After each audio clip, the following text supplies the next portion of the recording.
Ladies and gentlemen, welcome back to the True Life podcast. I hope everybody's having a beautiful day. I hope the sun is shining. I hope the birds are singing. I hope the wind is at your back. I have another incredible show for you today. I am incredibly honored to introduce a truly visionary guest, one whose work fuses the wisdom of nature with the depth of human psychology. Roger Duncan is not only a trained biologist and a Waldorf teacher, but a guide of profound rites of passage in the wilderness. With 30 years of experience, Roger has walked the wild paths of both nature and human transformation, bridging the gap between our internal worlds and the natural environment that sustains us. Roger's journey took him through pioneering roles at Ruskin Mill Education Trust, where he crafted therapeutic education programs for complex adolescents, immersing them in the transformative power of woodlands and wilderness settings. As a systemic family therapist, Roger now works within the NHS and in private practice, guiding individuals, families, and organizations to find innovative, nature infused paths to healing and growth. But Roger doesn't stop there. He is the author of Nature in Mind, a groundbreaking book that examines the deep seated madness at the heart of our modern world, a world that has severed its connection to the ecosystems that sustain us. His writing is a clarion call for reclaiming our indigenous relationship with nature, a topic he champions through webinars and immersive course in eco psychotherapy. With a career dedicated to blending systemic thinking with ecological mindfulness, Roger is at the forefront of a movement that seeks to heal both the individual and the collective by reconnecting us to the earth. Today, he joins us to share his insights, wisdom, and the healing potential of the imaginal world. Roger, thank you so much for being here today. How are you? Thanks, George. Thanks for inviting me. It's an honor to be here. Great to meet you. Yeah, well, I appreciate it. It's likewise. I'm super stoked that you're here. And when I started looking and researching for interesting people like I do on my podcast, I came upon this idea that's been this nature of mind and the sort of rewilding of the mind that seems to be kind of taking place. And you've been at the forefront of this for quite some time. How did you have this brilliant connection with nature, and what got you started? Well, that's a good question, George. I think I've always been connected with nature. When I was a kid, my parents had a big garden, and I used to spend my time in the garden. I remember they had a big nut tree, a hazelnut tree. I used to crack nuts with my teeth, and they had lots of old apple trees. And I used to run around in the garden, and I just really connected with nature in a really strong way. Yeah, I mean, is there any better teacher than is there any better teacher than a garden? There's the Yeah, battered coastline or a waterfall, but a garden is yeah, a great place to begin learning about systems yeah, and relationships. What do you yeah. I find myself out there sometimes, like just wandering through nature, and I'll look down and you'll see this little ecosystem of a big tree, a shade tree, and underneath it are Yeah. these little plants propping up and these ants. Like there's a whole ecosystem there, and it's a Exactly. lot of Yeah, learning. yeah. There is, yeah. And what I write about in my book was one of the seminal moments was when I was exploring this old chicken run we had in our garden. We used to be the next door neighbors, and it was abandoned chicken run, and it was all the stinging nettles were all dead and everything. And I found a little skull of a mouse. It's the first time I found an animal skull. And when I turned it over and looked at it, I had this really strong sense of well-being from the skull, and it was like a hit. And I thought, Yeah. wow, this is amazing. And that kept me, I kept going back to try and find that sense of connection. And actually, I found, I spend a lot of time collecting animal bones, animal skulls, and each time, I got that sense of real connection. Much later, I realized intellectually what that was about. But when I was a kid, it was just the visceral fun of finding bones and animals and that kind of stuff. Yeah, there's some real, isn't it interesting, the word discovery? Like sometimes you Yeah. can be out there and you can discover these bones and discover these Yeah. trees and Yeah. also discover a lot about yourself. What do you mean later in life you found out what it meant intellectually? What did it mean? Well, I mean, what I did is I explored. I explored. I suppose I explored that feeling that what it means to be in nature. So Yeah. I was drawn to spending more time in nature, more time in wilderness. Because I grew up in the UK, the closest we have is Scotland, which is pretty wild. It's not America in terms of space, but in terms of the power of the nature, it's pretty strong. and then I suppose later on, when I trained as a Waldorf teacher, I found different ways of thinking about nature, different from different ways than you get in the biology books. And that really inspired me, finding patterns in nature. And then later, when I trained as a psychotherapist and started to explore eco-psychotherapy, I realized there was a lot of people onto this. People like Gregory Bateson were saying this kind of stuff, and later on, other thinkers were. Carl Jung was onto it, and I suppose my book really was stitching all that together. Getting a sense of like, well, this is my journey, and this is where it's brought me. Yeah, it's almost like a language. Like, what can you break down? Like, what is eco psychotherapy? So that's a really good question. So eco psychotherapy. So originally, when I started on this, we only had eco psychology. So a lot of the early books were eco psychology, and it's like, wow, what's eco psychology? And it was really how we combine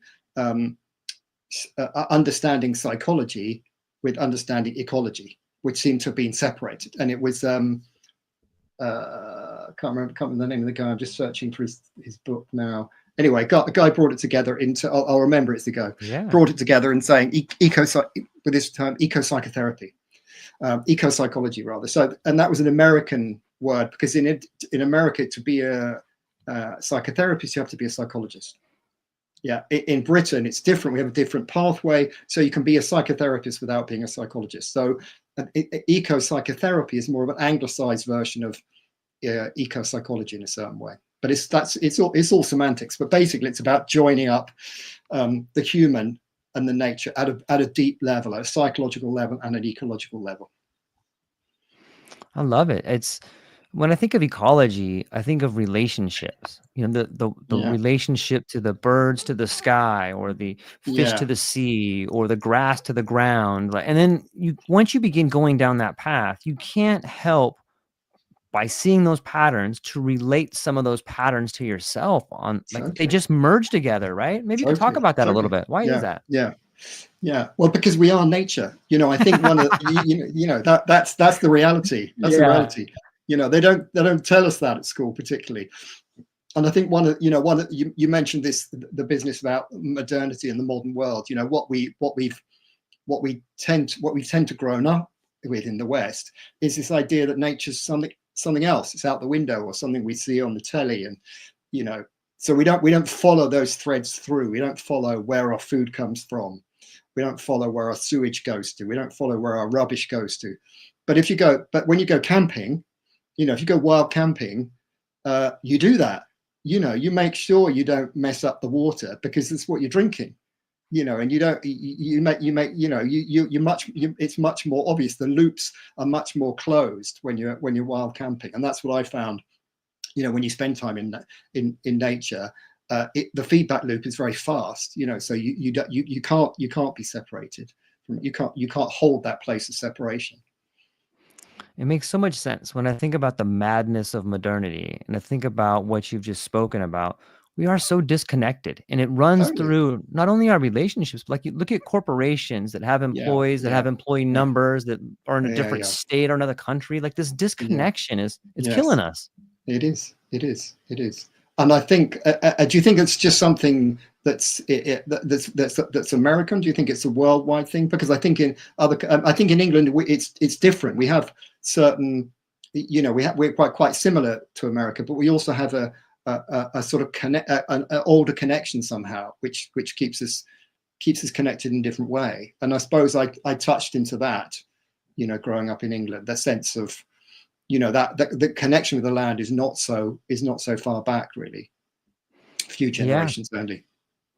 Yeah, I think it's both cultural and individual. There's definitely, and at least in my opinion, there's a big push, or there has been, maybe when the Prussian school model came to the United States and they decided that they needed to have obedient factory workers. Maybe they started stripping nature out of it. They're like, you don't need to know about that. You got to put the widget in the van, and that's all you need to know. Don't read that guy. That guy is a poet. He doesn't know it. Come on, read this instruction manual over here.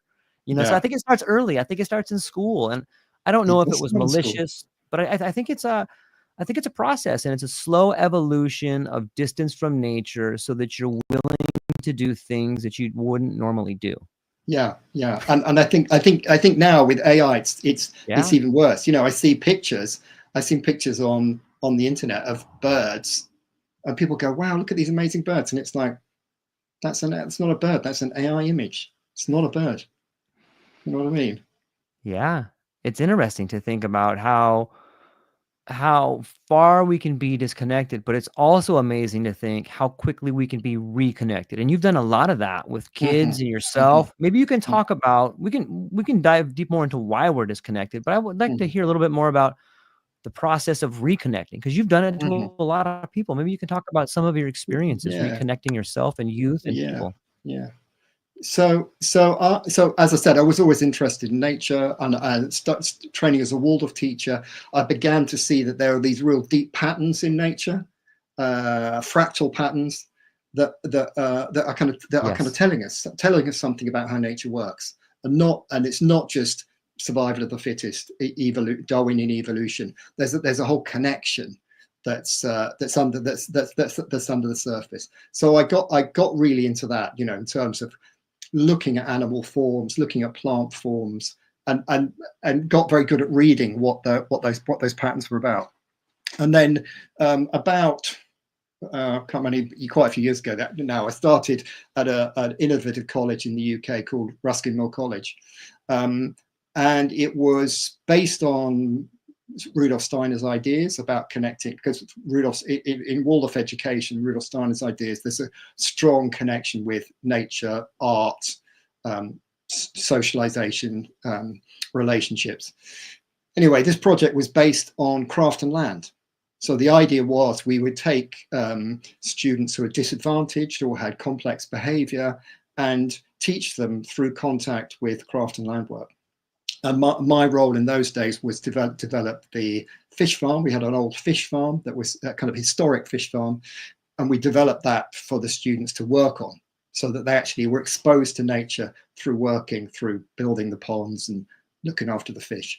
And then I went on to work in the woodlands. So we had a small woodland, and I managed the woodlands. I set up a sustainable woodland management plan with an educational component right in it. So basically the students were in there every day doing the work of hands-on wood, felling trees with hand tools, planting, all that kind of stuff. And what we found was, as we suspected, because a lot of us had Waldorf backgrounds, was they were transformed by it. So when you take people out of modernity, when you take people away from disconnection culture, from the diaspora of the disconnected, and you Mhm. plug them into nature, then they heal, because we are nature. We're the same thing. We're tuned in, and you get a kind of resonance that indigenous people talk about. That actually, yeah, something's going on here, which doesn't get into the school books. You know. Yeah, I love it. It's so healing to think about, and that's probably why when you sit out in nature, whether it's just laying out in your patio or a backyard or even in a window getting some sunshine, like it's so Uh-huh. warming and welcoming, and Yeah, it's really wonderful to connect in that way. That you said yeah, something, that the diaspora of the disconnected. What? Tell me about yes, that. yeah. That comes from. I'm quoting First Nations lady called Rowan White, who did work, who set up a project where she was growing seeds. She's a Mohawk heritage lady, and she started growing Mohawk seeds, and she reconnected with her heritage through growing the seeds. And what she recognized was the Western culture is the diaspora of the disconnected, because we're all spread out, but we've lost our indigenous roots, and that's a problem, actually. Because we all ultimately we were once all indigenous people. We all had our land stolen by somebody, and we forgot. Most of us have forgotten who it was and where that land was. You know, for First Nations people now, that's a lot. They have memory and lineage and story of that, but for most Westerners, we don't have that. Yeah, it's it's a I'm almost reminded of the Orwell quote of he who controls the future controls the past, and he who controls the past controls the present. Like Hmm. it's just Hmm. this constantly rewriting of history until you Yes, forget about what happened. And then exactly. it's so crazy. Exactly. But you see, I think the connection is, like you said, how do people connect? Yeah. Well, a lot of the young people we work with came from broken homes or Yeah. dysfunctional families, so they didn't have a connection. That even the immediate connection was lost. But by connecting with nature, you're doing a deep dive. You're bypassing the history, and you're plugging straight in. And actually, what happens is when the thing about our bodies are nature. So when we spend time outside, our bodies kind of wake up. Particularly if we use our bodies, we move our bodies. Our head, of course, is doing something else. The neocortex is spinning us a tale, which is not necessarily true. You know Yeah. It reminds me of Ian Gilchrist's work about like the left exactly, right brain, right? Like that. exactly, Have you read exactly. that, guys? I haven't I read his new book, but I heard I, it's I haven't. fascinating. Yeah, I haven't read the new one. I read the Master and His Emissary, but yeah, that's it. That's it. Woo. It's deep stuff. Yeah, it's Yeah. so amazing to dive into this because Uh, it's on some level we have all these certifications and we have all these regulations and all these schools that say you have to do these things in order to be this kind of person, which I think, mhm. exasperates the whole disconnection. But Yeah, it doesn't take a whole lot to begin learning what nature's trying to tell you if you just spend time out there, whether you're walking a exactly, coastline, going for a walk by your house. Like you can really exactly, get into tune with your neighborhood, with yourself, exactly. with all your relationships. But Yeah, maybe you have a cool story about working with kids, or maybe a cool story about yourself about yeah. having a real deep discovery just being out in nature.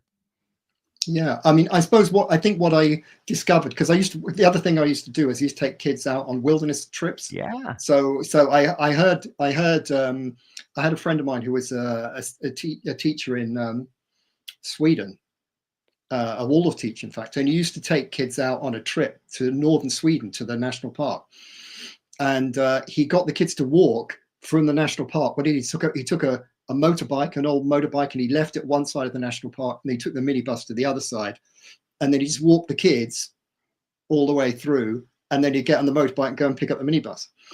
And what he discovered was uh, something happened when he did that. First of all, he took loads of notes and notebooks and stuff like this, drawing materials, and then he realized just by walking the kids, something changed. Um, they would get home and the parents would say, "I don't know what you've done to my son, but he's different." So I thought, hey, this is amazing. I'm going to do this. So I set up a similar program and had exactly the same experience in Scotland. Taking people out for 10 days. We took all our food with us, so we didn't have to go. We didn't have to see anything that was human made, pretty much, for 10 days. And what you notice is after 4 days, people drop into a place that people just there's a relaxation of the body, and it's all about the body. There's a relaxation of the body, and all that kind of angsty adolescent energy just slows right down. And then after about 5-6 days, they drop in again. After 10 days, people are pretty chilled, and they say, "We don't want to go back. Yeah. This we want to stay. Can we just stay here? We don't want to go back to school."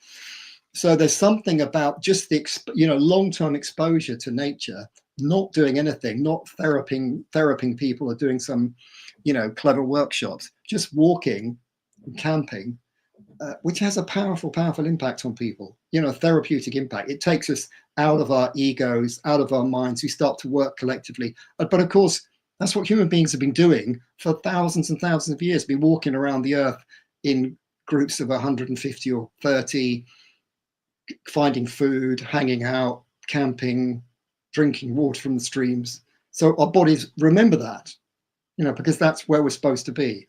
And it's difficult to it's difficult to it's difficult to find that in Western culture unless you're looking for it deeply.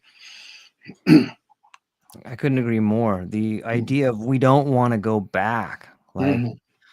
man, I see that happened in my own life when Did it? Did it? yeah, like I was my, most people on my podcast will know this, but I'll just give a quick summary. I was for 30 years, I was a UPS driver, Mhm. and I loved it. I loved talking to people. It was great. But I became so disconnected from all the things that really mattered in my life. And as I was a father to a young daughter, I realized my wife was working, I was working, we're making tons of money, but at the same time, I was so unfulfilled. I put in like Yeah. 70 hours a week, ship my Mhm. daughter to school, my wife goes Yeah. to work, and it's like at some point in time, like my body just started acting up, like, and my Yeah. mind is like, what are you doing? Like you are Yeah. leaving everything you love to Mhm. go make some money so that you Yeah. can pretend to have things to be fulfilled. And it Uh-huh. takes a giant leap of courage, or in my case, multiple security guards to walk you out of the building, to realize like this is wrong. And I think that Mhm. that's what this disconnect is. I think we're seeing a pretty big movement, Roger, of people coming to terms with this idea of I don't want to go back. Like on Yeah. some level, the connection, Yeah. we're severing that connection, Yeah. whether it's willful or unwillful. What Yeah. do you Yeah. think? Yeah. Yeah. Yeah. No, definitely. Definitely. One of the ideas I've been thinking about recently is this difference between. I've just been writing about this actually in Yeah. my second book about the difference between. It comes from Francis Weller. He talks about the difference between trauma culture and initiation culture. So Mm, trauma culture is where we're pretty traumatized all the time because actually we're out of our natural habitat, we're out of nature, we have to survive in the dog eat dog world, and it takes us into a kind of hyper individualistic state. Whereas an initiation culture takes people into an awareness of connection. So and there are lots of different levels of initiation. That simplest one is just going out in your garden, going, wow, everything's I really love my garden.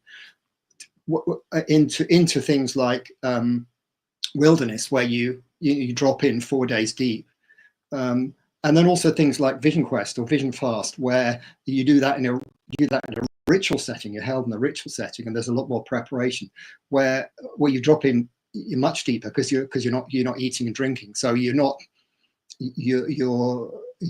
preparing yourself, for a deeper connection, really, and lots of other ways as well. yeah. Yeah, I titled this one "The Rites of Passage," and All you know, right, good. I'm so fascinated by it because there's been a Mm, lack of it, with the mm, exception of sort of, at least in my lab, like these empty rituals, like being mhm. wasted on your 21st birthday or getting your Yeah, driver's sure. license. Yeah, Like yeah, there are these echoes of initiation, these echoes yeah, of rites of passage, but my family was sorely lacking in the, hey, here's grandpa showing my dad, showing me how to yeah, fish or something yeah, like that. Like we yeah, missed that. And I think we're missing that as a culture. Maybe you can speak to the ideas of rituals and losing them yeah. and bringing them back.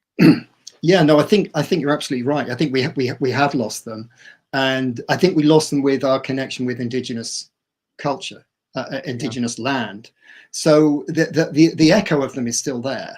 As you say, in Yes. these kind of somewhat hollow rites of passage, like as you say, getting wasted and this kind of stuff. The idea that you're going to be a man, and again, that's the difference between trauma and initiation. That you get Mm. traumatized, like some something like a difficult military experience could feel like an initiation, but actually it comes with a lot of trauma. You're initiated in the sense that you're taken into a new place. You're taken to a place where you're transformed. Whereas traditional cultures that I've read about, and the work that I've done through the School of Lost Borders, um, and further reading, is that the initiation is really about letting go of the ego. It's a dying practice. So it's about preparing ourselves to let go of our lives, to die. And what we're letting go of is a small ego, who we think we really are. And that's a difficult process, because we don't want to let go of that. That's who I am. I don't want to let go of that. So getting people to that phase is quite difficult, particularly adolescents. But I think people in their probably in their mid 30s. My son has just done a vision quest in Arizona. When you're in your mid 30s, you think, actually, what you begin to search for a new direction. And something like a vision quest or a vision fast, fasting for 4 days and nights, you have water but you don't have food, allows the body to wake up, because as I said, nature and the our body is nature. So our body wakes up and goes, hey, I know what this is. I've done this before. This is good stuff. And it brings your psyche along with it. So there's a sense, the young people I've taken through those experiences and the adults I've taken through those experiences come back different. And they don't come back different in the sense of, they come back different in a subtle way. So that your life begins to move in a different way. So your orientation begins to change. And I think one of the things about ritual and ceremony, again, which is difficult to access in the West because we think, well, what are we doing? It opens up this, this contact with the imaginal when we're working with ceremony. And again, our body wakes up and goes, hey, I know how to do this, so you can drop into a deeper level. And the other thing that happens is that and this happens a lot on Vision Fast, is nature begins to show up. Yeah. So people have encounters with animals that no one else has, and that encounter is relevant to their story. They were the guy. This person saw the hare because it was about their story. This person saw a bear because that was about their story. You know what I mean? So it's a very profound experience, and it kind of blows open this fantasy of disconnection with nature. We realize actually we are connected with nature at a very deep level. We are the same.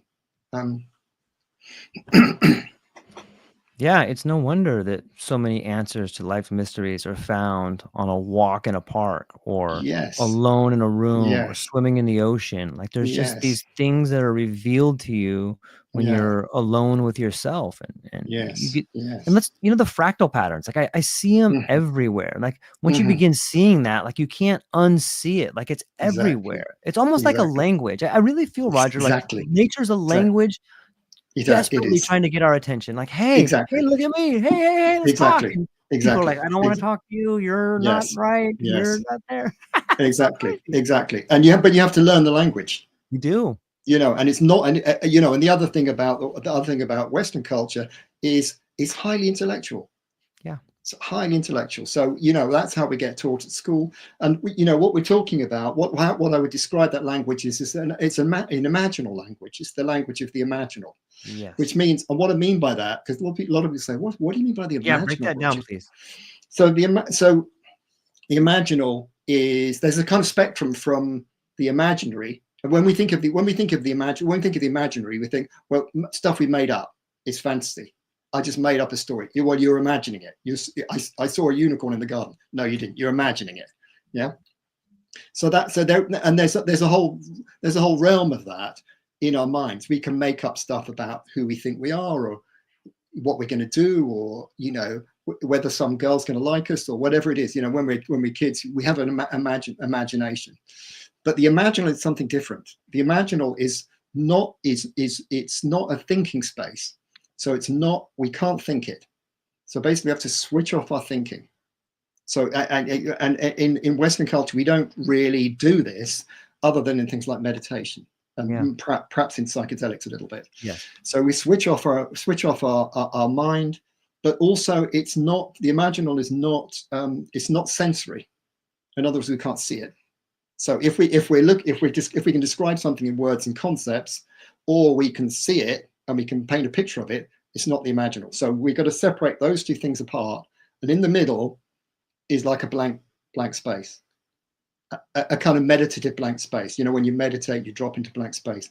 And if you learn to drop into that place with and you take your felt sense there, you begin to get, the language starts to speak to you.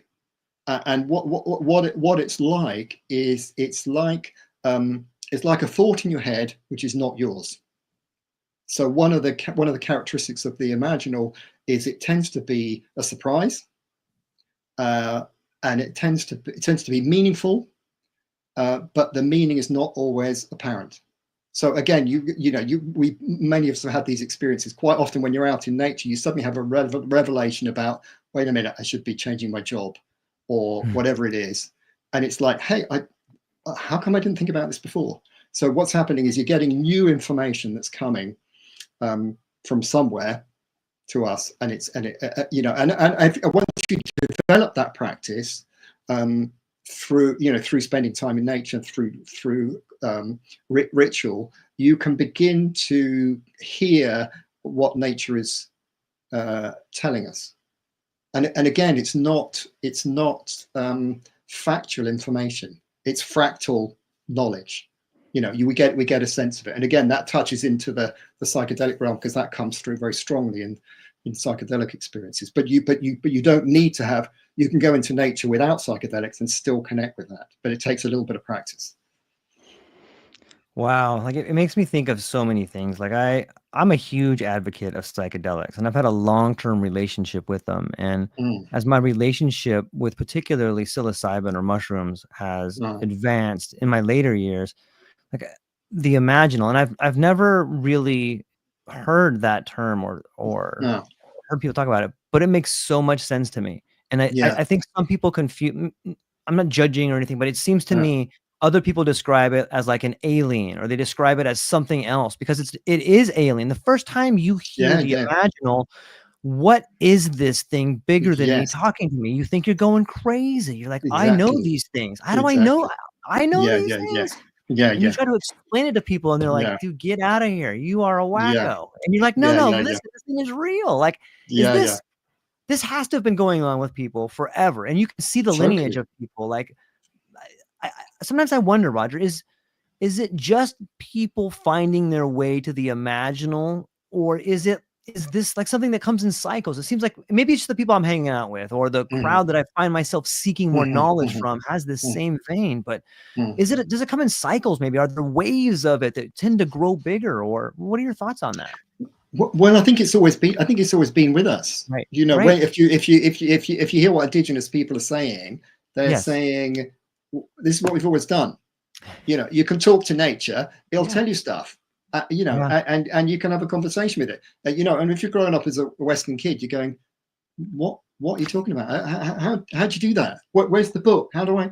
Because you process it through the head.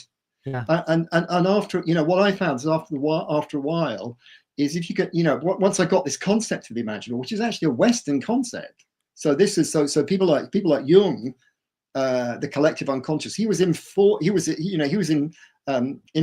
by this guy Henri Corbin, who'd been studying the imaginal in esoteric Islamic literature, and Jung heard that, got some of these concepts from him and went, well, yeah, collective unconscious. There's something going on here. We're all connected to.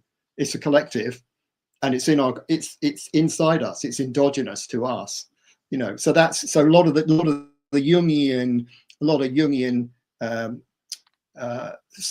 deep psychotherapy touches into this space, and you get this space in therapy as well. When you're deeply into a therapeutic space, sometimes what happens, something arises between the two people, between yourself and the client or the patient, which is new. It's new information, and it's surprising, and it's healing, and it connects. So you're part of the therapeutic process is you're dropping into that kind of blank canvas space, allowing something new to come in, which, and I would say it's the imaginal. And part of what I've been doing in my writing is trying to get clear about the language, because a lot of it's about languaging. And if you get if you can't language the imaginal, you're never going to find it, because it's a hidden place. It's that secret passage in all it's the secret doorway in all those fantasy stories. The Lion, the Witch, and the Wardrobe. And how do you, so what, they can go through the wardrobe one day, the next day they can't go through it. Yeah, there's such a rich connection to language, because in these spaces, whether it's a psychedelic journey or a walk on the beach or a profound moment of uncovering when you're alone, or whatever it is, the only term we have for it is like ineffable, because you can't describe it. That's right. It's imaginal. Like it's there. It's exactly. you can't it's almost like you can't like people have to have the experience for them to thoroughly understand what it is. Maybe that's part of the initiation. Well, I think that's exactly right. That is part of the initiation, that people have the experience. They have some crazy experience and they come back. But then you've got to have some elders, some old beardy guys who go, oh yeah, I know this one. I've been there. I've seen that being, or whatever it is. And they've also learned from their dads, their grandfathers, you know. And what the other thing I've learned about the imaginal is there's a spectrum between the imaginal and magical thinking. So you can go, when you can go off the deep end here, with magical thinking, where you think you're God, or the universe is talking to you, and you can become a bit crazy. What keeps the imaginal grounded is you can share it. So you can share that space. You can travel into that space with someone else. In a psychedelic space, sometimes in a dream. Sometimes people can have the same dream, but you can also cultivate it through dropping into ritual space. So I work with a friend of mine, Lucy, who's been doing a lot of this work for a really long time, and we're able to drop into an imaginal space where we have shared images. And she can lead me, because she's a little bit ahead. She can lead me, and she can say, "Do you see that?" And I go, "I can't see that, but I can see this." She says, "Oh yeah, and I can see that, but there's this," and so it's in a sense, I can get the same visuals, if you like, that you get from psychedelics, but also in dreams. So there's this sense that you can access. There are a number of thresholds into this imaginal space. Yeah, I agree. Shout out to Lighter. Lighter, thanks for being here today. You're an awesome human being. I love when you're chiming in. She says, our true identity would be labeled as highly delusional in today's world. Yes. But again, I think that comes back to the story that we're running, the Western story we're running. Yeah. We're born, we're empty vessels, we're filled up with stuff, we make a living, we die. Yeah. End of story. That's not what indigenous people are saying. They're saying, no, we're cosmic beings. We've been around here a long time, and we got a mission, and everyone's got one, and it's super important. And we as elders, we need to know what it is, because we can help young people find themselves. So it's really about changing the narrative, and it's finding a place where it's legitimate to have an alternative narrative, and school isn't that place. Yeah, it's such a fascinating journey. I know so many cool people, yourself included, where once you start figuring this thing out and you've been around it long enough, like you're almost compelled to help other people try and see it. I mean, you can't tell them, you can't force them, exactly. But you can reach out to them. If you see someone on the cusp of it, you can be like, hey, have you noticed this other thing over here? You can subtly tell them, like, look at this, look at that. Exactly. And then it will be their own idea. And then they become another person that's awoken to it. Yeah, exactly. Yeah. I got a question coming in here for it. And they say, this one's coming from Clint Kyles. He says, many see environmental destruction as an external issue, but you argue it's deeply tied to human mental health. What psychological wounds mirror the wounds of our planet? Okay, good question. What's his name? Kyle? Clint. Yes, Clint. Okay, Clint. Yeah, so basically, one of the branches of Western psychotherapy, the Jungian, Jung talks about this realm, which is called the psychoid realm. And the psychoid realm is when you go deep inside, nature and mind, our identity and nature are one. In other words, the separateness drops away. And there's another guy, Jeff Kripal, who talks about the philosophy of this, which is called dual aspect monism, which means monism is everything is the same. We're all one, but the two aspects, we language it differently. I'm over here, you're over there. We're different, or I'm here, nature's out there. So when you begin to get that, sense, what we realize is the psyche, the human psyche, the collective human psyches, and the earth, the ecosystems of the earth are connected. It's the same stuff. So there is no separation between, our mental health and the mental health of the earth. And I think one of the things certainly I'm experiencing, and maybe other people are experiencing, is some of the crazy things that are going on in the world now, particularly on your side of the pond, affect us. Because we're connected, and part of it is, you could switch your phone off and it would all go away. But actually, that's not how Indigenous people have described it. They're saying we're all connected. Everything we do is connected, because all the stuff, our psyche, our identity, all of nature, has its root in the imaginal world. It has its root in the dream time. That's where it all comes from. That's the mothership. That's where that's the place to go. So I feel the mental health crisis and the environmental crisis are two aspects of the same thing. They're in a kind of dance, really, and there's no clear, it's not clear which way it's going to go, really. Yeah, I forgot the great. I'll butcher the quote, but I'll try it.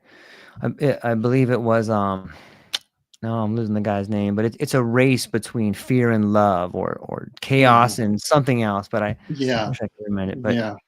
But and you see, I think it ties in with trauma and initiation, because actually, if we're traumatized, we go, well, I'm going to look after myself, because that's all I got to do. I don't trust anyone else. If you're initiated into recognizing that actually we're connected, then your gesture is much more like, actually, I need to play my part here. I need to find out what I need to do to make this place a better place for everyone else, because everyone else is me. We're all connected. Yeah, I'm just taking a moment to think about the relationship between trauma and initiation. And you spoke earlier, like it is, trauma is an initiation, and maybe that's what the collective, maybe that's the, I think it's, well, what some people are saying is, we're going through a collective initiation, right, because what we're doing to the earth, we're doing to ourselves, and we and the wake up, and if you're on the trauma end of the spectrum, you're going, well, that's over there, that's not me. The fires in California, I'm fine in England because that's not me. But if you realize that they're all connected, then you're in a different place. You're saying, actually, we're all connected. We're all in this together. If the earth goes down, we all go down. There is no planet B, as they say. Mars, it's not really going to work. How was lockdown? When people couldn't go outside.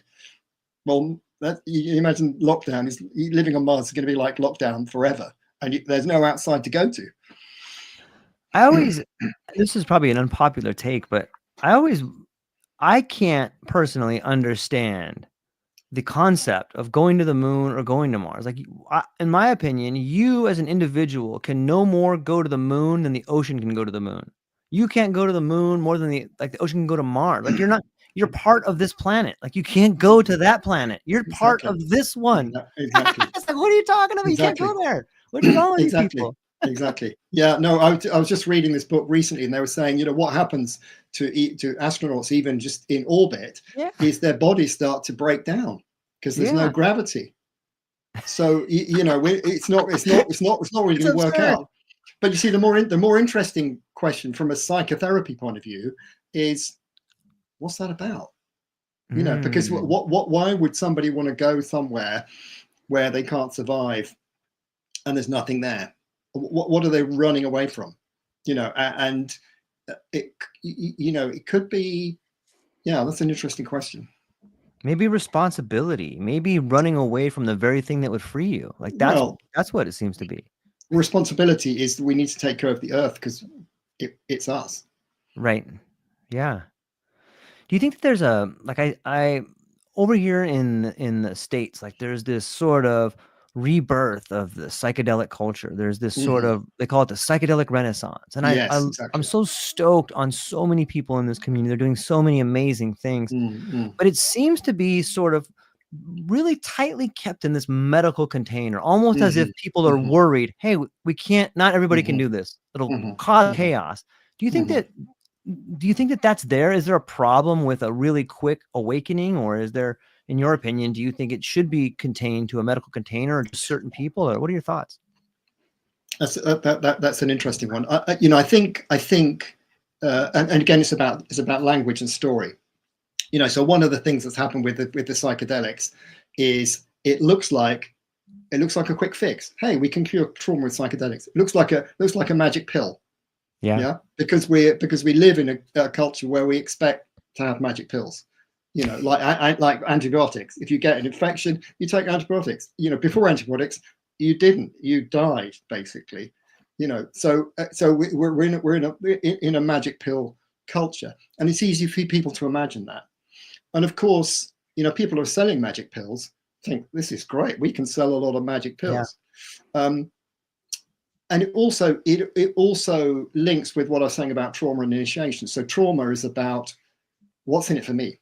How can I fix me? Yeah, can I fix myself with a magic pill? Um, whereas an initiation culture is about, hey, wow, we're all connected. I've got to find who I am and make my connection with the world.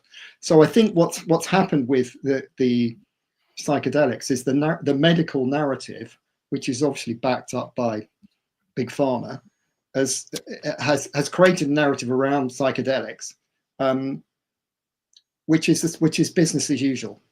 Mm-hmm. We've got a new magic pill, guys. We can sell it to you. Whereas people have been doing this a long time. Traditional cultures are going, yeah, no, this isn't a magic pill. This is part of an initiation process. And a part of the initiation process, you need to know what story you're plugging into. You need that. You need all those old Mm-hmm. grandmothers telling you what this is about and what these stories are about. And they're much, much bigger than these little head trip stories we have in the West. They're imaginal stories. They're mysteries. They're mysterious patterns, which we don't know the meaning of right now. And it might take us, years to figure out what that is. And we have to stay humble with that. And we have to stay humble to what it's telling us, rather than saying, yeah, I want to fix my trauma so I can get back to work, or, improve my business, or whatever it is. So I think it is problematic that it's held within a purely medical model, because the story is not big enough.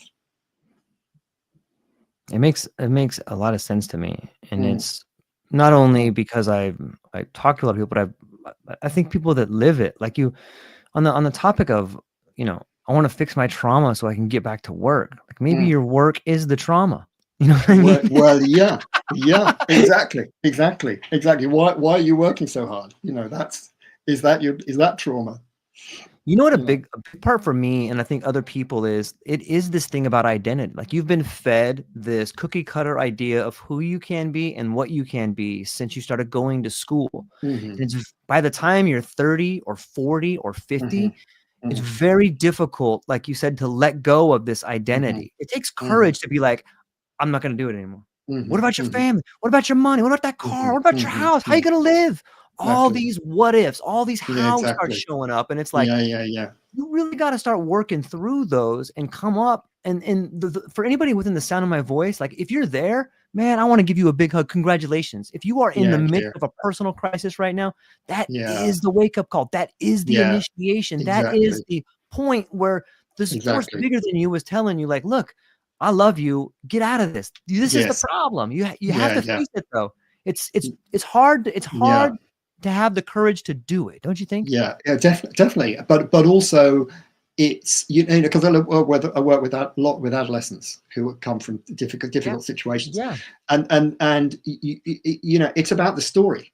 Yeah. So again, they don't have all these grandmothers telling stories from the Yeah. past. They have Netflix or the Right. culture or what they learn at school. So the idea that actually there's a bigger picture than the one we're living is not available. Unless you unless you can access therapy, which is expensive. In the UK, Yeah. you can access it for free, which is amazing. But even many therapists are still running a more of a medicalized model, like a Yeah. magic pill model, because that's what's funded. I think what's interesting with the integration of psychedelics and psychotherapy is it's opened up psychotherapy to much more of a imaginal space thinking, which is closer to what our ancestors, indigenous ancestors, have been doing, which is, yeah, who are you really? Tell us what you come here to do, and we'll help you do it, rather than you got to get your exams and get that job. Man, it reminds me of the stories and the myths and the old books where you would read and students would come to the teachers and be like, the teachers would be like, who is this young woman over here? Who is this young child with, well, let's see what gifts they have, and like, it just seems like such a more beautiful way of education is trying to figure out like what gifts this person has. And instead of trying to give them these books to read, I don't know. It's amazing to me. Yeah. And one of the things I've been doing, I suppose, through my book and through my work, is trying to find pathways that have traction and then that are replicable, that can be replicated. So, one of the things about the rites of passage work is, well, you can create structures like vision fast, so you can take people through that process, and then they're on their own journey, and that might take them wherever it goes. But actually, it's quite, that's not accessible to a lot of people. I had to come to America to do that training, and there are people that do this work in the UK, but it's not not in the mainstream. And part of my work has been trying to bring this conversation to the mainstream, and that's, at the moment, that's what my work is. It's trying to have a conversation with people who work in the NHS and about this initiation culture, what it looks like, how to do it, what happens when you do it, what it does, what it means for mental health. And it's quite simple. It's complicated, but once you get there, once you know how to do it, once you know how to open that imaginal space, it's actually quite simple. It's not, in the sense that it's not intellectually complicated. It's imaginally complicated. It's not intellectually complicated. Yeah, it's beautiful. I'm hopeful that we can break through and get more people to understand how important ritual and ceremony and all of these rites of passage are in life. I got another question coming in here for you. This one's coming from Desiree. She says, you emphasize the need to bring experiential encounters with the imaginal world into mainstream culture. What is the imaginal world, and how can reconnecting with it heal us? We've covered it a little bit. Yeah, great question. Great. What's her name? Desiree. Great question, Desiree. The imaginal world. We talked about this a little bit, but it's difficult to get. So so if you one of the images I have is of there's imagine 3 windows, and we used to. This is a story I used at a conference recently. We used to have this kids program called Play School. And they used to tell a story, and they had this little framework of 3 windows: a round window, square window, arch window. And they'd say, which window are we going through today? We'll go through the round window, and they'd tell a story. And the next day they go through the arch window or the circular window. So imagine we've got 3 windows. And the first window is the cognitive window. So that's language, cognition, that's window 1. The other window at the other end is sense perception, sound, images, all the images on your phone.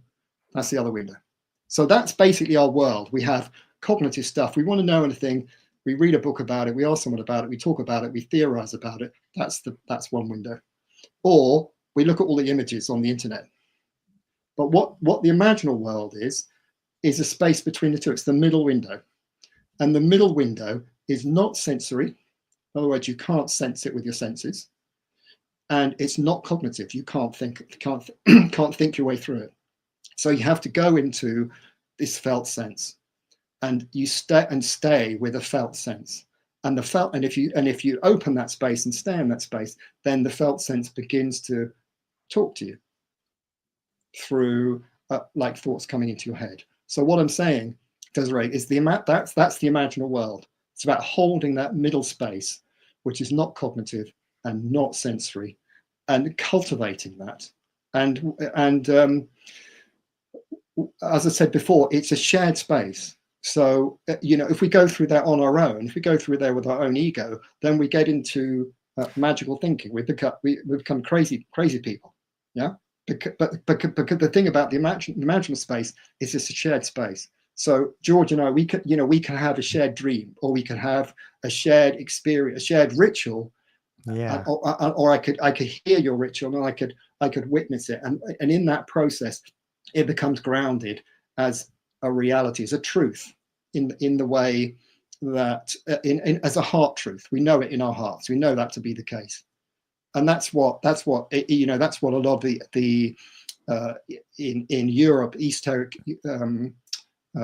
practices in Europe were involved in that, finding gnosis, heart knowing through the heart, rather than knowing through the head. And so that's the space, that's initiation space, and then we can go through there, and then we can begin to hear what nature's talking to us about.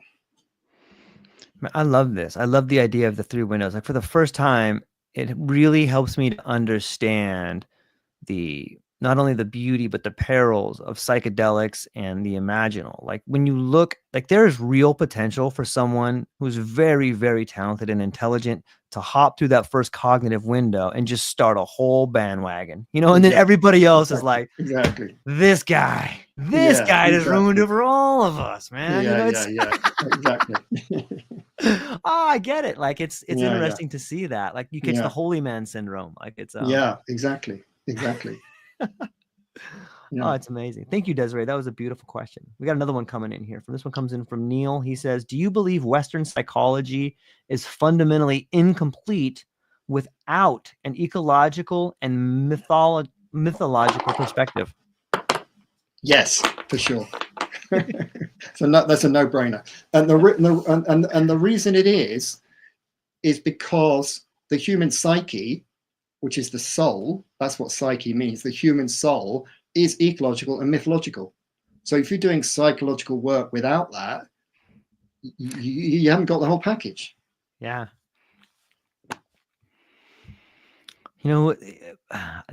I think it should be required reading to read Joseph Campbell's Masks of God, or, you could probably just throw a dart at Joseph Campbell's work and do a lot of learning in that aspect of it. Yeah. But these myths go so deep.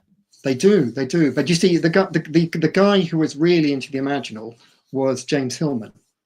Okay. And I'm pretty sure he's a mate of Henri Corbin. I think they hung out together. So, and famously, what James Hillman says about images on symbols is, don't interpret them. In other words, don't go through the cognitive window. Hang out with them. So stay in the imaginal window. So, if you dream of a snake, you just hang out with that image and see what happens. And as you know, when we stay with something, it shapeshifts and forms. It transforms. It changes into different things, and it begins to tell us different things. So there's a real power in learning to travel in the imaginal realm, really. Thank you. Like, I have been having, for me in this podcast, and I do a lot of images and some artwork too, and it's really begun to grow in a part of me that is borderline addiction. Like, the world of imagery to me speaks so loud that I can almost not concentrate on other stuff. It's like, what is this? It's addictive. It's addictive stuff, isn't it? Whoa, it really is. It's so meaningful. I felt maybe that's why, like, the cognitive language, the words we use, the linguistics of today are a fantastic tool, but it seems so often we just talk past each other, or they lack meaning, especially meaning. Like, it seems so meaningless language sometimes. Exactly. Yeah. What was the gentleman's name? Henri Corbin? Was that Henri Corbin? He's a French philosopher. It's Cobin. He's spelled Corbin, but he's French. Corbin. I see. I can't wait to look up some more of the things that he's been writing about. We got more questions though, so here we go. Great. You've worked with individuals, families, and even organizations. Have you seen systemic healing, where reconnecting one person to nature creates a ripple effect in their community? That's a good question. I can't think of a direct example. I suppose the examples I have are of young people who've gone out, been on trips with me, and have come back and said, and the families noticed them changed, but also they've come. I've met, these young people 20 or so years later, and they were saying, "Oh yeah, that trip we did with Roger, that was the best thing I ever did at school." And it's like, okay, great, I'll take that. But actually, I didn't do anything. I dropped them in the space. It wasn't like I did some magic thing. And so so there is a sense when you work systemically in a clinical setting, that you can change one person and it just changed the whole system. Because what happens with families and organizations, of course, is they're kind of enmeshed in a pattern. So, and if you take a significant person in that enmeshed pattern and change it, then the whole pattern begins to change. So thinking about it, actually, I have worked with organizations where I've worked with individuals and the organization began to change. What happens is, in my experience of organizations, is the stuckness goes up the hierarchy. So I work with a couple of managers, and the problem was these managers weren't talking to each other. So I got the managers talking to each other, and they realized they didn't really have a problem. Sorted, great. But what happened was that the kind of stuckness went up to the board of trustees, or wherever it was, the higher level, and they weren't interested in doing the work. So it's like, okay, I can't reach that because and it's that sense of ego and initiation is, when you get higher up in an organization, you don't want to rattle a cage. You don't want to change. You don't want to change your identity because you're earning a lot of money, you've got a lot of power. Yeah. Whereas in initiation culture, there's a sense of, okay, dying practice. Like, what can I let go of? What can I let go of that's going to open up new space for me? So I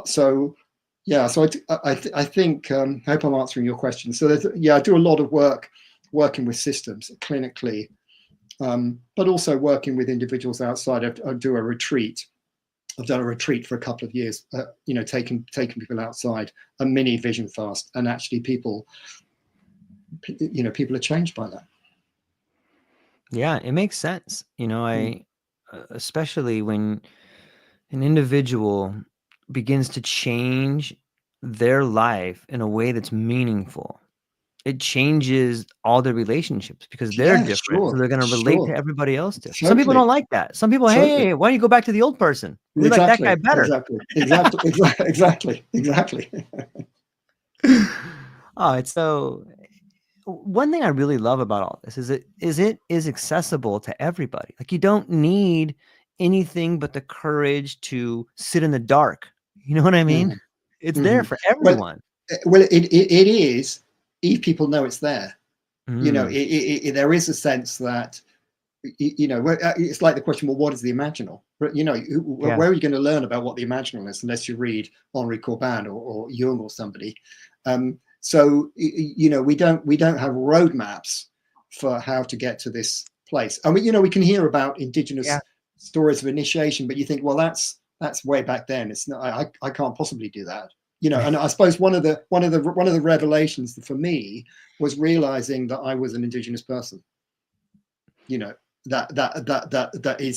is far down the line of having lost my connection to my stories and my initiation processes. But I have the right to refine that, and I have a birthright to refine that, as all humans do. We have a birthright to be connected to the earth because we are the earth. The earth is us. But it's a question of how you find your way back there from a Western culture.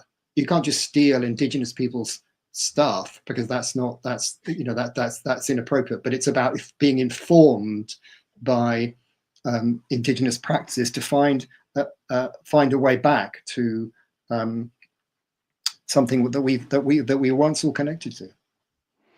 Yeah, it's so interesting. It's like there's all these road signs if you're paying attention. Like even in, like Mm-hmm. especially in language, like we talked about the cognitive, and I said how it's not meaningful sometimes. But for me, I've always found like these little one-liners that just speak to me, like simple stuff like "seek and you shall find." Like what does that mean, But like you start Mm-hmm. following these little clues that have been left Mm-hmm. in literature and books and Yes, movies. These yes, clues yes. are So, everywhere. yeah, They're yeah, yeah, yeah, everywhere. yeah, yeah. So that's a really nice example, George, of the imaginal, because what we know about what we know about the imaginal is it speaks to us. So that might not that little phrase might not, I might read it and go whatever. Yeah. But actually, where if you're in the right space, it's like, oh, I picked up this book, I found this passage, and actually now I'm on this whole trip. So that's what the imaginal does. It kind of we put something into the world, a question or whatever it is, and it shows up. It comes back to us, and it can be. I've had people have messages that come on their mobile phones. Yeah, totally. It's like someone's out in nature, and then they get a call from someone they haven't heard from for 15 years, and it's meaningful. And it's like, well, why did that person call then when these people were in this ritual? It's like it's going back to that dual aspect monism, that we are the world and the world is us. It's the same. It's all the same matrix. Yeah, I find myself sometimes crying and laughing, but like it's so weird how you find myself all the time. Like I'll start leaving clues, not even knowing I'm leaving them. Like I'll start quoting these things that like I found awesome, and then someone will be like, "Hey George, what were you talking about like 3 podcasts ago when you said this thing?" And I'm like, "Oh, hey, let me tell you what that was," because I know exactly what that was. It's the same. Mm-hmm. It's that same Mm-hmm. imaginal clue. It's like that you almost become the deliverer of clues once you start spending time in that world. You can't help but Yes. like leave it out.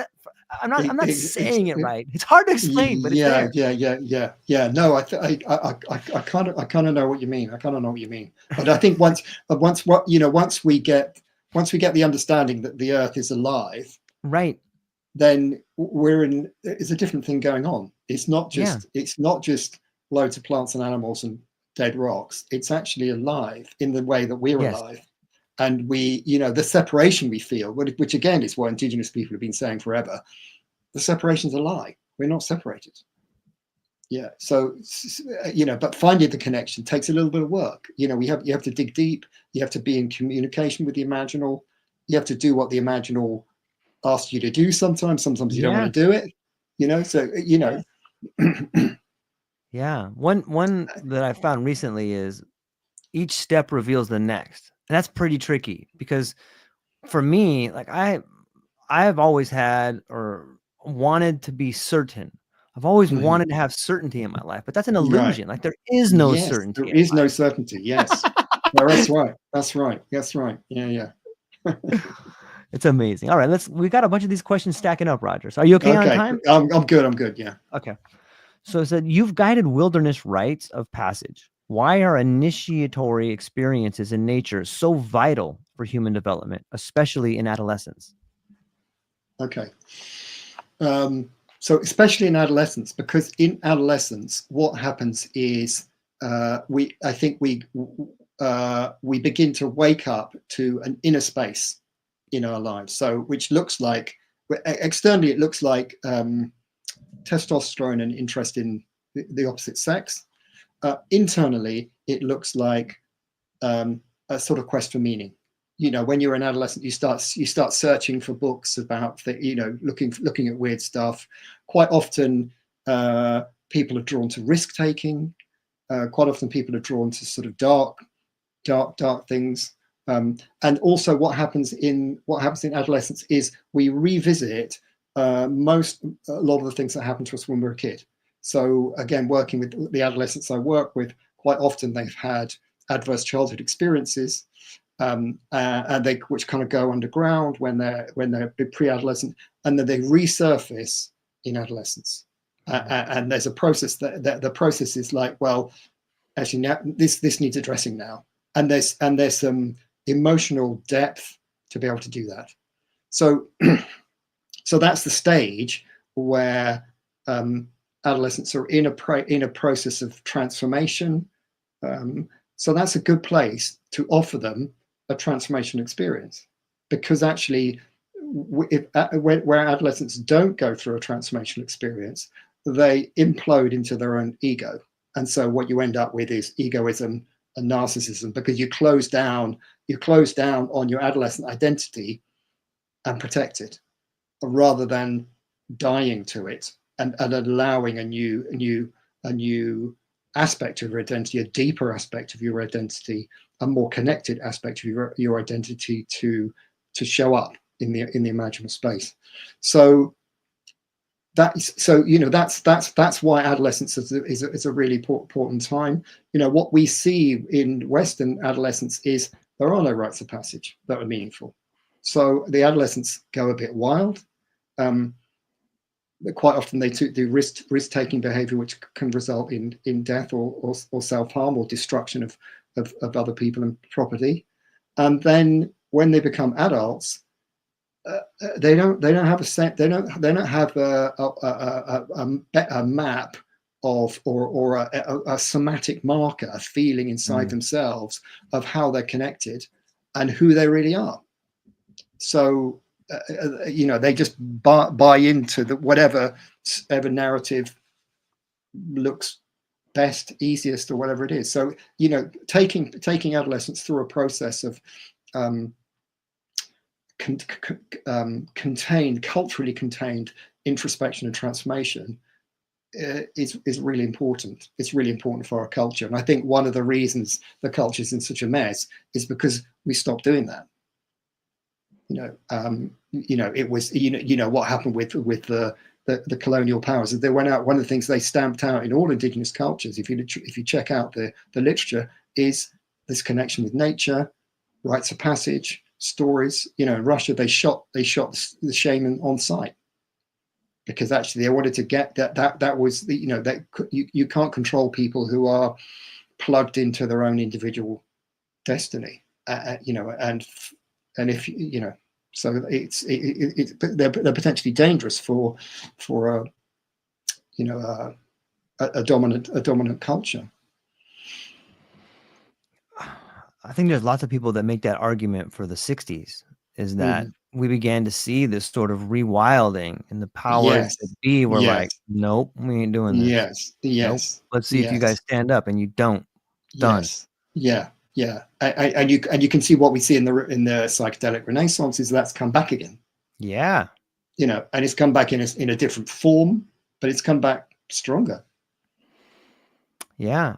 It's interesting. I was talking to Josh Hardman the other day, who's got a great newsletter called Psychedelic Alpha, and we were just having this conversation. And Ollie Jin Bash, we were all on the same sort of wavelength, where it's when we talk about fractals and history repeating, but on some level, I can almost see Trump. He's making these statements. Not that I'm all political or anything, but you can see Trump making these statements about putting all drug dealers in jail, and I'm like, man, that sounds so Nixon-esque. And yet there was all these people that really advocated for psychedelics to help him get elected. And I'm like, man, I can really see him clamping down. And then all of a sudden, these sort of Huxley elitists that are into psychedelics just start sending waves of cash to radicals, and then on some level, I'm like, hey, we might see these Dayglow school buses again. We might start seeing some real music again. We might start seeing some real things start happening here. It's weird how history kind of repeats itself.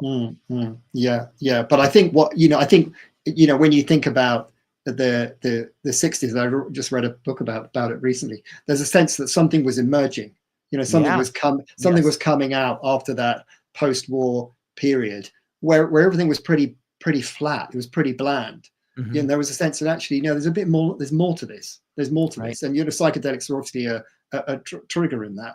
And I suppose the hope is that with the ecological crisis and this, the social crisis we're seeing around the world, and the opposite pressures, that it will something positive will come out of this, because that tends to be what happens politically in hard times. The artists Yes. create a lot of new material, new thoughts, philosophers, and all that. Yeah, like I'm a shout out to all the artists out there. I hope you thoroughly understand how important the work you're doing is, whether you're Yeah, creating NFTs or whether you're making murals with metaphors or you're yeah, cooking, whatever you're doing. If you and yeah, I think all people are artists. I think it's so important to get in touch with your creative side yeah, because you yeah. have no idea the ripple effect that your art That's can right. create for That's somebody right. else. Well, it's a threshold. It's a threshold to the imaginal world, art, isn't it? That's It's so one of the well it's said. one of the thresholds. Yeah. That's interesting. Maybe we could talk more about thresholds. I always think of threshold guardians, but what are some other thresholds to the imaginal? Well, I think the threshold. What threshold is like a door, isn't it? It's like a Yeah. doorway, Yeah. and either you go through it, or you don't go through it. So the threshold is a place where you're passing through a door, and one of the things, what we often use in ritual is a threshold. So Mm, you consciously mark a space. Okay, this boundary, you're out of ritual. The other side of boundary, you're in ritual. So it's clear. And of course, as I said, our bodies know this stuff. Our minds are going, right. what is this stuff? What is this weird ritual stuff? Our bodies know it. Our bodies go, oh, great, ritual. I can do that. So you can mark these boundaries, and by marking the boundaries, you get a sense of the difference between. So if you're working with that, working that middle window with that kind of blank space, which looks like nothing, you get a sense of it when you go in and you come out. So again, like a psychedelic space, you going in, can be one thing, and coming out is another thing. And then you've got a difference between, okay, this is a psychedelic space, it's not a psychedelic space. And the difference between the two starts to give you some nuance about what you're working with.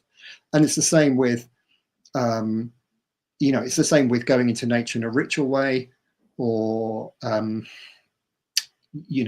spending time in extended time in nature. You have a different sense of yourself, and then you come back and you can remember it. Go, okay, yeah, that's how I was then. So I think thresholds are really important.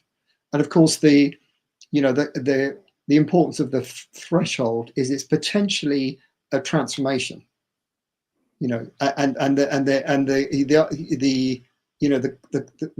mean by that is we don't know what's on the other side. So if we knew what was on the other side of the threshold, like moving from your living room to your kitchen, it's not a threshold, it's a doorway. It's not a threshold because you know what's in the kitchen. You're not going to be different. But if you're crossing an imaginal threshold or a ritual threshold, then there's an element which is a dying practice. You're going to leave something behind. You don't know what's on the other side. So someone doing a vision fast, just camping out for 4 days and nights without any food. I can do that. That's fine. But you don't know what's going to come up. And it's because it's a deep ritual, because it's an imaginal ritual, it brings up a load of fears and anxiety for people, which are real, because actually we're stepping into the unknown, and part of the imaginal is the unknown. Part of what I think part of what we have in Western culture that's gone off the rails a bit is everything's known. You can go to the supermarket and buy oranges from all over the world. Every shop has what every shop has what you want. There's no unknown unless there's some kind of the planes get grounded or something. Yeah, it's a great point. It's a great point. Shout out to John Anthony Cafe. He says, baby, child, adolescent, adult. Yeah. Mm, It, mm. you know what? There's another threshold that I'm curious to get your thoughts on, or maybe another rite of passage that we don't see. I wish there was more of, and that is sort of like the transition from adult to elder. Like when you get in your Right, 50s, like that's right. a big one. It's like, where are the Yes, people at? Like now I'm supposed to do this. Wait a minute, what am I supposed to do? exactly, Who am that? You exactly. have another who am I kind of going on. Exactly. And I suppose what I've found in my, and for me, Yeah. my link with this. I returned to psychedelics when I was 60. I Nice. had some mushrooms when I was at university, and it was like I saw some lights, and wow, this Sure. is Sure. it's just a trip. Whereas returning as a older Yeah. in my 60s for a ritual ceremony, it's like, okay, this is now we're in a different ballpark. Yep. We're touching into something which is um, all the things that some of the literature, the indigenous literature and some of the medical literature tells you about what's going on there. So um, yeah, and I think for me, as I've got older, that threshold into the imaginal world is much more easy to access. Partly because I'm not bringing up family and working as much as I was, but also there's a porosity that comes as you get older. You're looking you're looking you're looking beyond your life, so you begin to have a different sensibility to what that threshold is, and also you begin to I feel begin to develop the skills of being able to cross that threshold and come back and get stuff and learn stuff.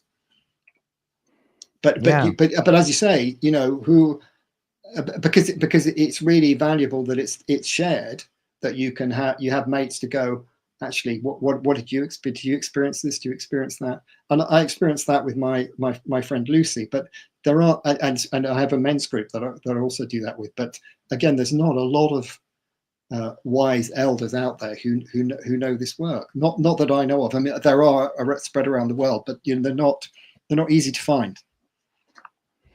Yeah. It's you have to really go looking, and I love You that do. quote of the when the student is ready, the master will show up. Maybe it's Mm. in an old book, or maybe it's Yeah, in a phone call that a guy knows somebody, or maybe it's in exactly. your wife's father or your wife's mother or Exactly. something. But they're Exactly. there, and they're you really Yeah. have to look though, and that's Yeah. part of it though. Like Yeah. you have to be sort of I don't maybe called to do it on some level, or willing to do it, or have the courage to do it. Like, is Hmm. there any going back? Like, sometimes I think that, like, I've learned that my opinion is there's no going back. Like, once you cross over, you can imagine you could go back, you could think about going back, but you can never go back. Like, that part is done. And like Mm. that should be something we celebrate, but Mm. I don't Mm. know. What are your thoughts on Mm. not going back, never going back? How do you mean? How do you mean going back? Going back to your Yeah. Like, younger self? so let's say the ritual, like, okay, I'm going to try to put this in words here. So bear with me if I don't get it out exactly like Yeah. it is. No. Like, what, Fine. when I've read some really cool rituals where they talk about an indigenous tribe, and the gentleman that was describing it says it's getting to witness time through different ages of your life simultaneously. Uh And it's huh. this aspect of a young child watching his brother go through a ceremony to become a man, who's Uh watching huh. his father at the end of the threshold, whose father's Yes. watching his grandfather. On some Yes. level, you're getting to Yes. experience all parts of life simultaneously. And Yes. there's no going back. You can see Yeah. you can catch a glimpse Yes. of the future, but you Yes. can't, it's No. man, I get goosebumps when I think about it, but there's Yeah. no Yeah. Yeah. going back. And Yeah. like, Yeah. it's easy to get stuck and like, oh, well, that part was good. No, yeah, it was good, but you're on this now. So Yeah. stop doing Exactly. that. Start moving here. We Exactly. need you here. Exactly. Exactly. Exactly. Yeah. Yeah. Yeah. No, I'm thinking of this experience of deep time, which is Okay. exactly that. Where you can have the experience of things are connected. They have a Yeah. story. They have a narrative, if you like, where they're connected, or less of a narrative, more of a fractal pattern. Yeah. You can resonate with these things, um, and again, I think in because we don't have so many concepts like that in Western culture. We have Yes. chronology. We Yes. time is on the watch, time is on the clock. Yep. You Yep. know, so there's a sense like, well, it's Tuesday again. I can just do Tuesday. Well, actually, no. Last Tuesday was a different moment in time. So yeah, I don't think we can go back, but we can sometimes experience that. The aspects of deep time. I think.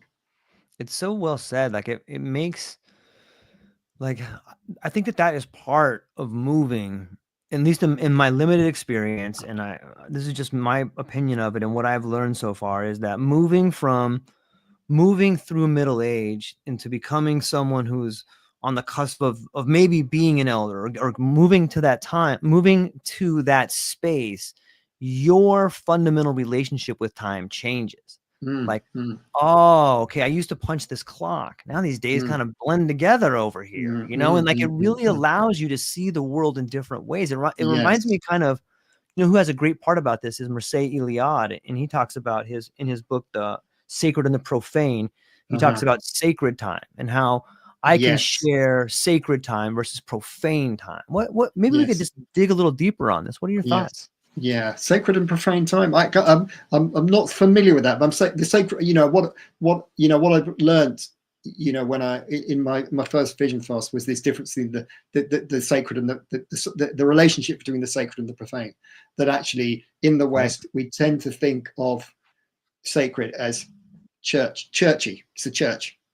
Yeah. You don't mess around in church because it's sacred. Whereas actually that's a very Western idea. I think for indigenous cultures the boundary between these two is, what I've heard is um is more porous. There isn't it's not so serious. you know life's more of a, we can take life a little more lightly. So that it's like the story I told about the guy with the phone. He was in sacred space, he was in ritual, and his phone rings, which is, that's a profane thing. It's, but he's answering his phone, or he's answering an email, but actually it was a message from the imaginal that come Yeah. through his phone to that at that moment in time, and it was meaningful. There's something about not judging, I suppose, in this. Yeah, it's so amazing to look back at some of one of my really good friends and one of the mentors and one of the incredible people I talk to, I'm fortunate to talk to on a long-term basis, is Dr. David A. Sullivan, and he's the creative director at Christopher Newport University, but he's Okay. also a medieval mystic scholar, Oh and wow. he's amazing, and he's, you know, he speaks Latin and Hebrew and English, and he speaks all of the Greek. So he's read all of these texts in their Uh-huh. original language, and he's Wow.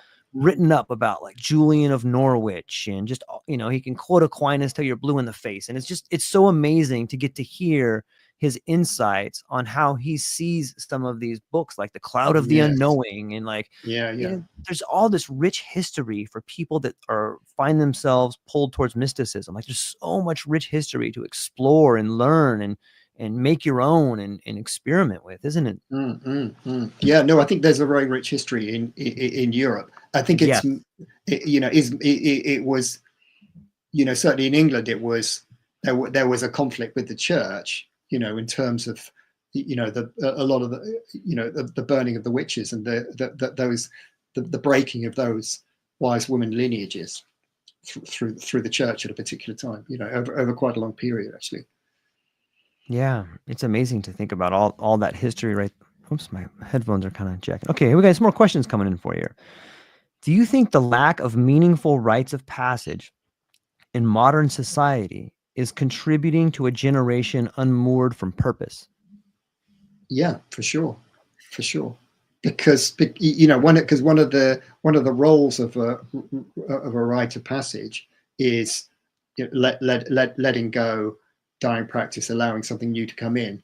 But at a deeper level, it's about plugging into purpose. What brings you here? What's your unique gift? Um, Bill Plotkin, who does this work in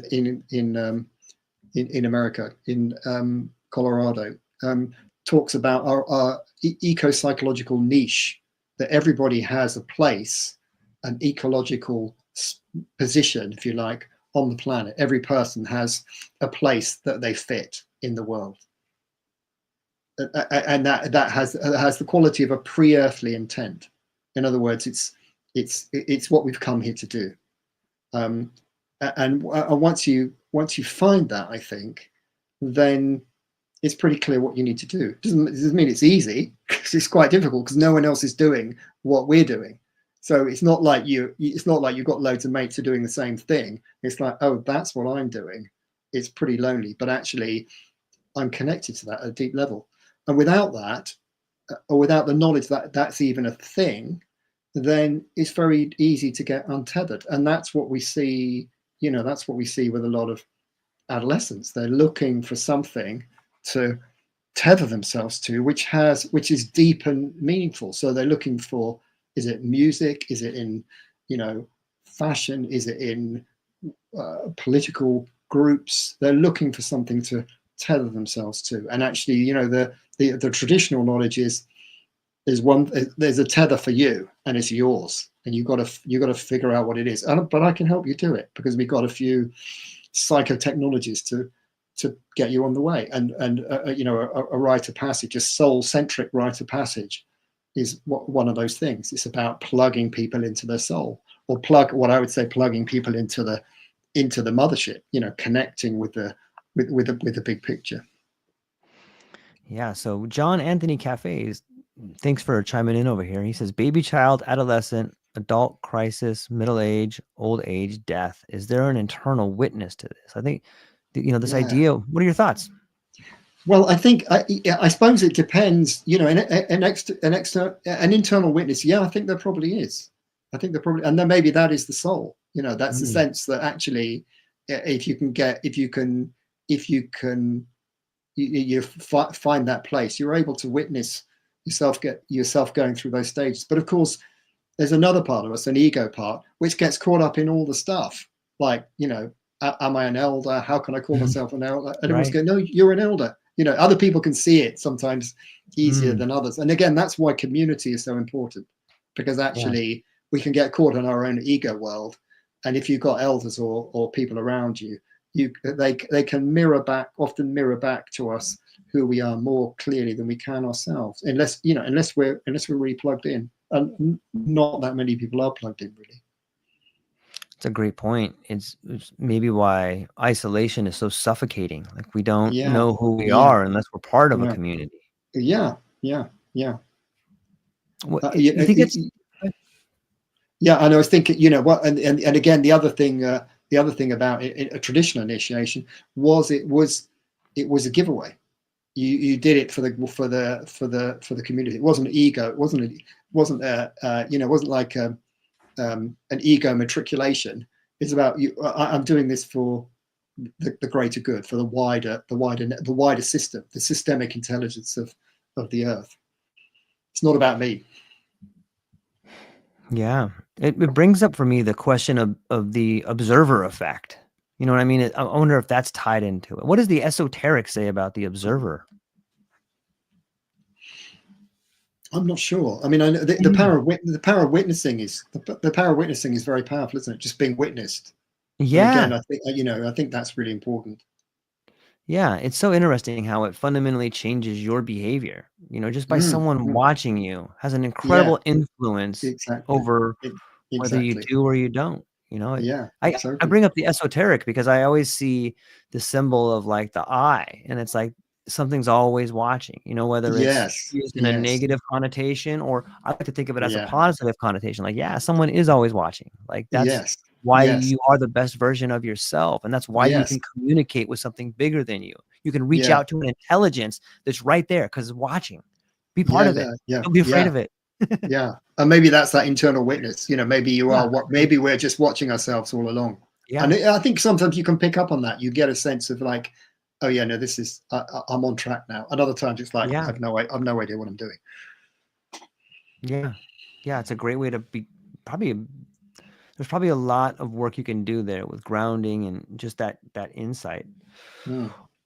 This this comes in from Betsy. Betsy says, if humanity does not change its relationship with the earth, where do you see us in 50 years? Is there hope for a return to balance? Yeah, that's a good question. Where do I see ourselves in 50 years? And again, it comes back down to stories. So what stories do we have available that take us 50 years into the future. You know, one of the things that you probably remember, George, from these books, this old science books we used to get when we were kids, there was this hockey stick curve into 2000 and space Yeah. travel. And it was like, you know, Stone Age, the plow, the horse-drawn vehicles, and then it kind of went. So now we're there, and it's like, what are we doing? You know, and you know, and it's pretty clear that it's not sustainable. You know, there's a kind of Emperor's New Clothes effect going on, and we don't have a story other than, you know, Netflix, you know, dystopian sci-fi movies where the Earth, you know, where you know AI has taken over the world. So you know, one of the things we don't have is we don't have deep time stories for how we negotiate crises. And again, one of the things the traditional cultures had is they had deep time stories of how the Earth has ended before and how people have negotiated that, you know, more than once. So you know, one of the things, one of the great quotes from one of the books I was reading is we need better science fiction. You know, we need better imaginative stories about how we're going to make it through to the future, because if we have stories that are too small, then no, we're not going to make it. You know, and but what does that mean? I mean, you know, it comes back to this sense of a rite of passage. Is we're facing a threshold, and we don't know what's on the other side. You know, the classic picture of the threshold is the caterpillar to the butterfly. The caterpillar, you know, has no wings, has no reproductive organs, doesn't know it's going to turn into a chrysalis, doesn't know it's going to turn into a butterfly, because when it's in the chrysalis, it completely dissolves, and then it transforms into something else. So we're at that caterpillar stage where we're kind of munching up the planet, going, how do we stop this? And you know what we know about the Earth, the system, that you know the ecosystems of the Earth is that it's you know what we know from old stories is, well, it's alive, it's a being, it has not a plan, but it has an arc of trajectory, and we don't know what it is. But also when you think about human thinking, you know, which is our main tool for figuring out how we're going to get through this, human thinking hasn't been around that long. You know, the Earth has been functioning and evolving and changing for a long time before humans came along, and for a long time before humans developed books and thinking. So the idea that we can think our way through this is hubris, really, because actually the Earth's doing something. We're part of it. Something's going to happen, and we're going through that threshold, whether we like it or not. We don't know what's on the other side. So part of, you know, what we can do is, you know, find a way of keeping ourselves settled with the unknown. And one of the ways to do that is through something like rites of passage, a threshold process, a dying process, where you face the unknown and learn how to be comfortable with that. So yeah, I don't know if that answers your question there, but that's where I'm at with that one. I like it. I see it a little bit different, and I'll offer this story for Betsy, is that I think we've been in the chrysalis. I think we have made it through the consumption phase, the same way the caterpillar just consumes the entire plant until it can't anymore. And I think what you're seeing right now is the beginning of a new form eating through the detritus of the old. And you're right about the story. Like, we were fed this story of consumption, that we'll live like the Jetsons and we'll have flying cars. Sure. And that story is not true. We're not there. It's not happening. And therefore, that story and the people that spun it, maybe not the people that spun it, however it was spun, the articulators of the story, like, that is the detritus through which we're eating. But I see so many talented young people, and like, I firsthand am participating in this incredible art explosion where I'm like, oh, this is a wing emerging right here. What does Yes. this thing Yes. do? Yeah. Whoa, Yeah. Yeah. And Yeah. so for me, when I hear a lot of these stories, and I have a young daughter, and her school talks a lot about overconsumption and saving the planet, like I offer this as a story of hope. Like, we are emerging as a new Yes. form right now. Like, it's coming. It's here. History, or the future is here. It's just not evenly distributed. Like, Yes. I'm so thankful. It's beautiful in so many ways. If you can allow Yes. yourself to suspend that other myth of we've overconsumed, we're killing Yes. everything. We needed to. We needed Yeah. to. And now we're here. Now we have to make Yes. the changes necessary to be in this new form. Will we do it? Will we chew our way out of there? Will we be born? I hope so. A lot of Hmm. times Hmm. children die in birth, and it's Hmm. possible, but I'm hopeful for it. What are your thoughts? Yeah. Yeah. No, I think so. I like that idea. I think you're right that actually, young people are coming with a different imagination, and Yes. and they're not, a bit like the '60s. They're not buying the Yeah. story of the old guys, you know, and but also it's beyond. It's that middle window. It's beyond imagine. It's Yes. beyond our imagination. We can't Yeah. think. We That's can't. we can't think what it is. We can't regulate it or moderate it or even Right. tell them it's okay or not okay, because actually it's the future, and that is part of the. I think the next generation are part of they're part of the earth Yes. coming to heal itself, really. That is so beautiful. I gotta write that down. Yeah, I'm so enamored by the youth and how quick they are to adapt and use these new Exactly. technologies. And there's another great quote. I think it was, you could probably take it all the way back to the Emerald Tablets of Thoth, where they talk Uh-huh. about the inventor of a technology is the worst person to tell you what that technology is going to be used for. And you Yes, have all these AI exactly. guys out here like, this is what it's going to be used Exactly. for. We're going Exactly. here. We're doing this. No, Exactly. no, no. Thanks for the Exactly. tools. Yeah, yeah. I love it. I love it. Okay, I got two more over here. I know you've been very patient with your time. So let me just knock out a couple more of my last two guests. If you could design an ideal education system that integrates nature, imagination, and systemic thinking, what would it look like? That's a good question. Well, I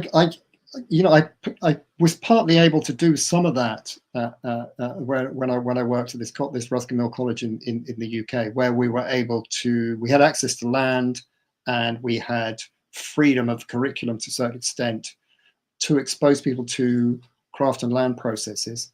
And it was very transformational. And part of, I think that there are a number of different things that are needed in that education process. One is contact with nature, and contact with nature in the context of creation, making Mm, something, doing yes. something, not just hanging out in nature, but actually transforming natural materials into something beauty. The beauty way is the I think the Navajo, the beauty way. You actually have to surround yourself by beauty.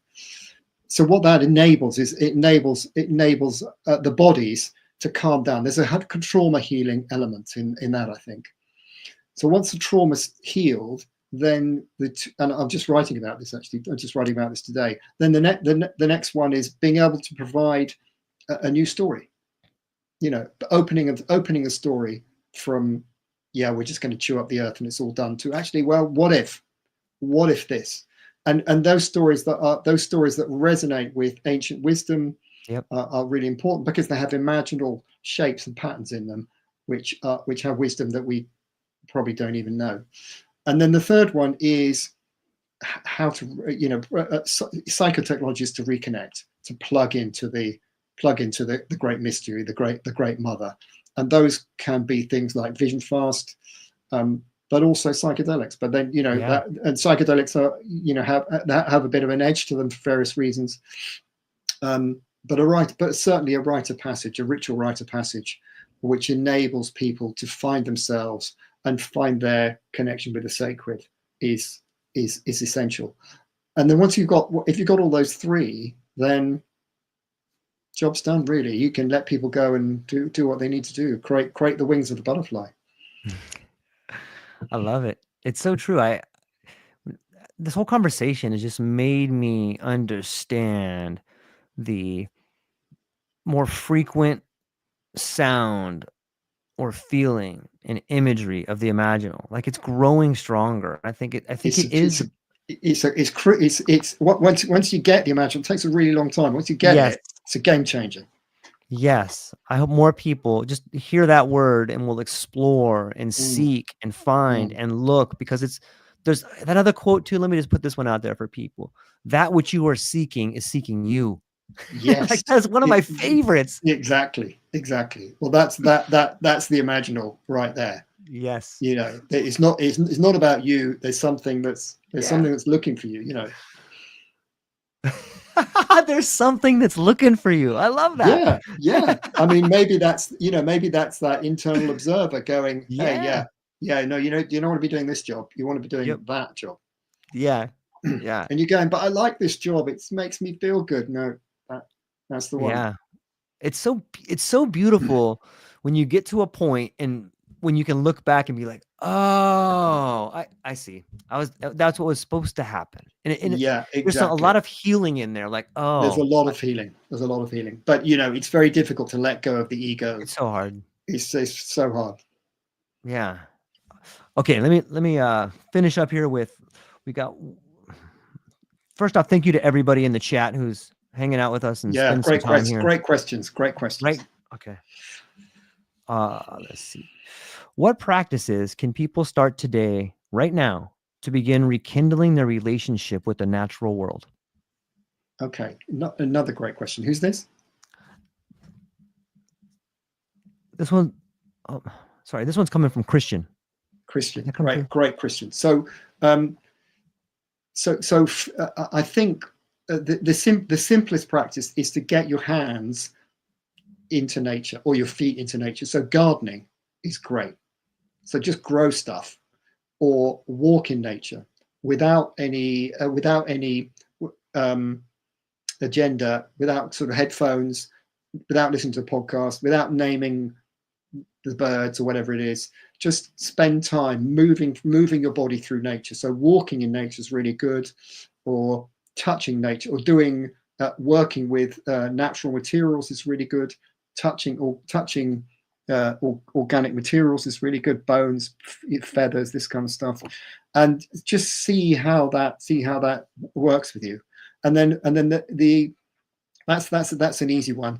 And the next thing is to find somebody who can take you into more of a ritual space, who can teach you how to make a ritual space. So you drop into the more of a marginal space, and you begin to listen out for that thing that's talking to you, and practice that for a while, and then there are other things you can do, like therapy is really helpful, but it's difficult to access, or finding someone who can hold you through a rite of passage like a vision fast. There's a lot of vision fast guides in the States, particularly on the West Coast. Sign up for one of those programs, and that'll open a lot of things for you. Fantastic. Well, Roger, before I let you go, where can people find you? Like, let's say they want to, they heard your story, they want to read your books. Where can people find Yeah. you? How do they get a hold of you? Where do they get your books? What do you got going on? Okay.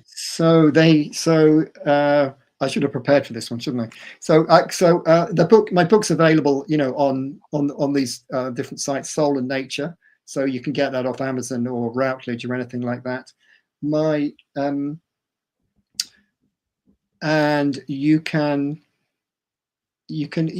email. I haven't got my. Let me just see if I can find my. Yeah. You might have to edit this bit out. Actually, LinkedIn is a good place to find me. Okay. People access me on LinkedIn, and that's the easiest way. Let me see if I can find the email as well.